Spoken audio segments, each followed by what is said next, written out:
Bienvenue dans le journal de l'intelligence économique, l'émission qui révèle les dessous de la compétition économique. En octobre 2010, la presse française dénonçait les 500 à 1000 morts provoquées par le Mediator, un médicament fabriqué par le laboratoire Servier. Dans le même temps, aux États-Unis, des sénateurs révélaient les 83 000 infarctus dus à l'Avandia, un médicament du laboratoire GlaxoSmithKline. Mediator comme Avandia ont été prescrits aux diabétiques. En France, Servier a perdu la bataille de la communication, tandis que Glaxo échappe aux critiques de la presse. Le scandale d'un côté, le silence de l'autre. Comment expliquer un traitement médiatique aussi différent ? Pourquoi n'a-t-on quasiment pas entendu parler en France du scandale de l'Avandia alors que le potentiel des victimes semble aussi affolant ? Nous avons enquêté sur la guerre de l'information qui entoure ces deux affaires. Et vous allez le voir, dans l'univers de l'industrie pharmaceutique, les plus malins sont souvent les meilleurs communicants. Un nouveau scandale sanitaire confirmé aujourd'hui. Les comprimés de cette petite boîte bleue ont provoqué la mort d'au moins 500 personnes en France.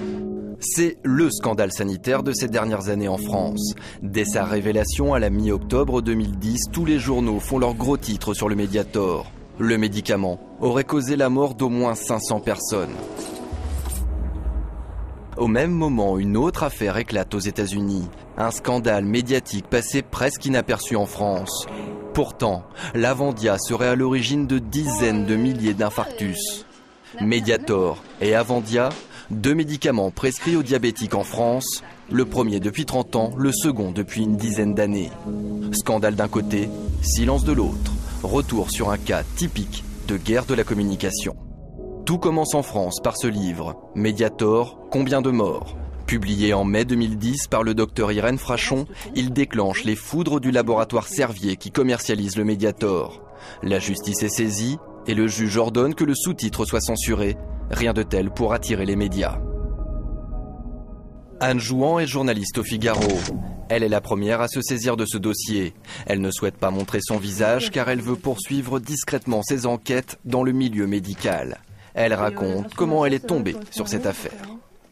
Comme le laboratoire demande et obtient la suppression du sous-titre, les choses bougent un petit peu et c'est le député socialiste Gérard Bapt qui fait une tribune dans Le Monde du 28 août, si mes souvenirs sont bons, qui s'intitule justement « Mediator, combien de morts ?», en reprenant le sous-titre censuré.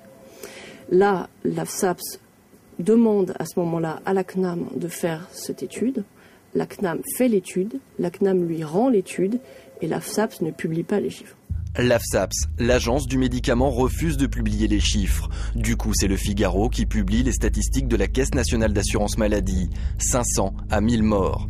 L'article sort le 14 octobre 2010. C'est une bombe. Tous les projecteurs se tournent alors vers le docteur Irène Frachon. Une équipe de France 24 la rencontre à la mi-janvier 2011.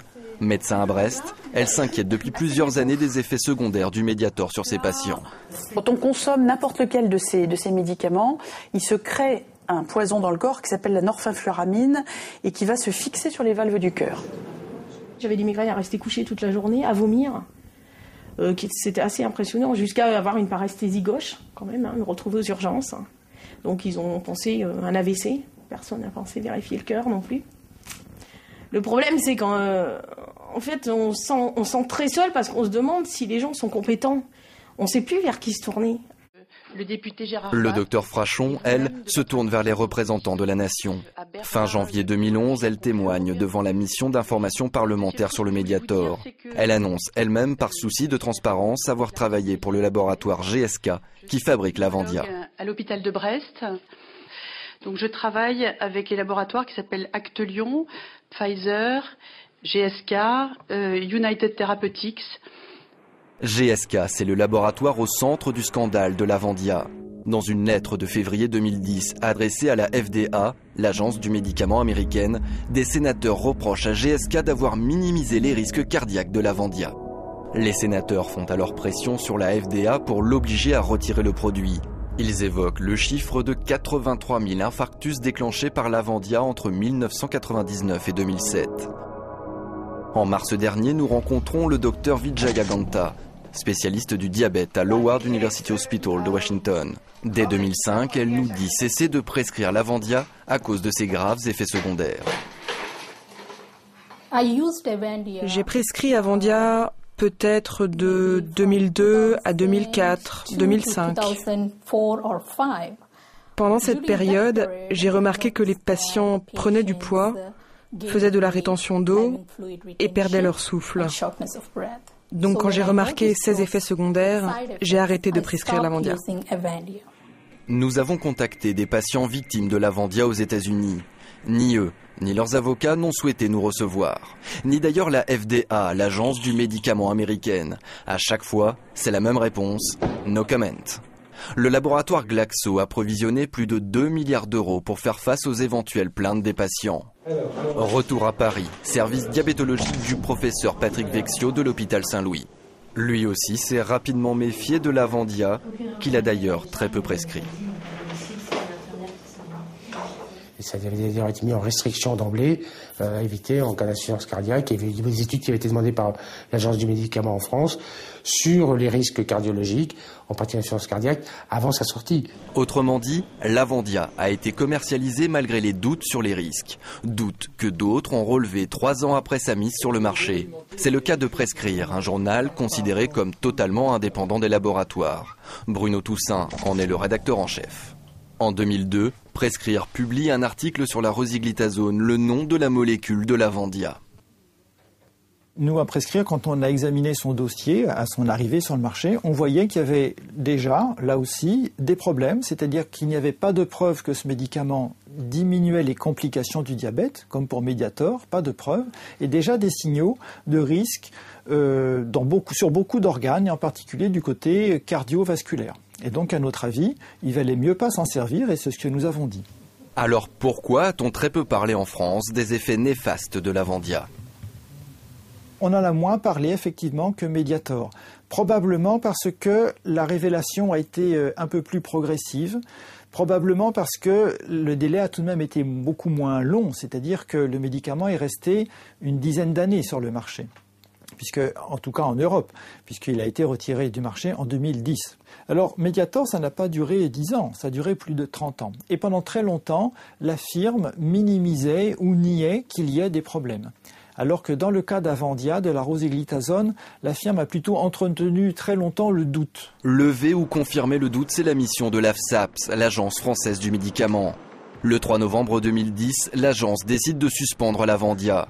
Lorsqu'on demande à l'adjointe au directeur général si le rôle de l'agence est d'enquêter sur les dégâts des médicaments, la réponse est pour le moins confuse. Le sujet d'une agence sanitaire, est-ce de compter des morts ou d'objectiver le sujet d'une agence de sécurité sanitaire, c'est quel est le sujet d'une agence de sécurité sanitaire?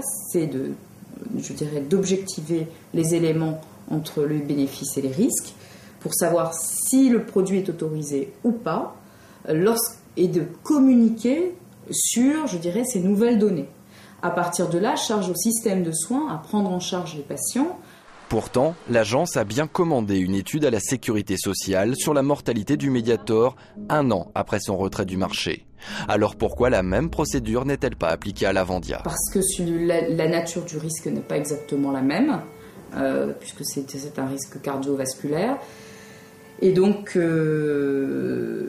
si vous voulez, par ailleurs, je ne suis pas certaine que les données de la CNAM permettent d'établir spécifiquement des informations supplémentaires sur le suivi des patients. Ce qui a été possible avec le Mediator ne le serait donc pas avec l'Avandia ? Et du côté politique, qu'en pense-t-on ? Gérard Bapt, député socialiste, mène la croisade contre le Mediator. Craint-il que l'Avandia ait fait autant de dégâts que le Mediator ? Non, parce que le risque était quand même d'une autre nature, encore qu'on peut penser que le risque cardiovasculaire qui existait pour l'Avandia a pu aussi déclencher un certain nombre de décès.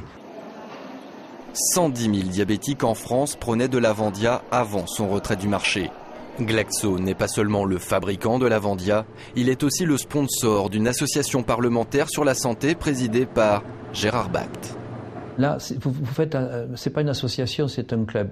C'est-à-dire que des députés se réunissent tous les 2 mois sur un sujet particulier pour traiter, et en l'occurrence, GSK venait présenter ses actions concernant la fondation qu'il fait fonctionner pour la mise à disposition de médicaments pour le tiers-monde. Donc c'est tout à fait ponctuel, à l'occasion d'un déjeuner-débat.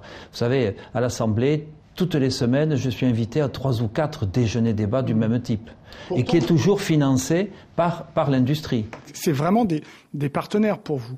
Est-ce qu'il n'y a pas là aussi un danger? Non, ce sont des partenaires de l'organisateur qui a été les chercher pour, sur des sujets donnés, financer un déjeuner-débat. Mediator et Avandia, une seule chose est évidente dans ces affaires. Ce sont les liens entre industrie pharmaceutique, politique, administration et médecins. Des liaisons parfois dangereuses tissées au détriment des malades. L'émission est terminée, mais comme d'habitude, vous pouvez la retrouver sur france24.com. En attendant, restez avec nous car l'information continue sur France 24. Au revoir.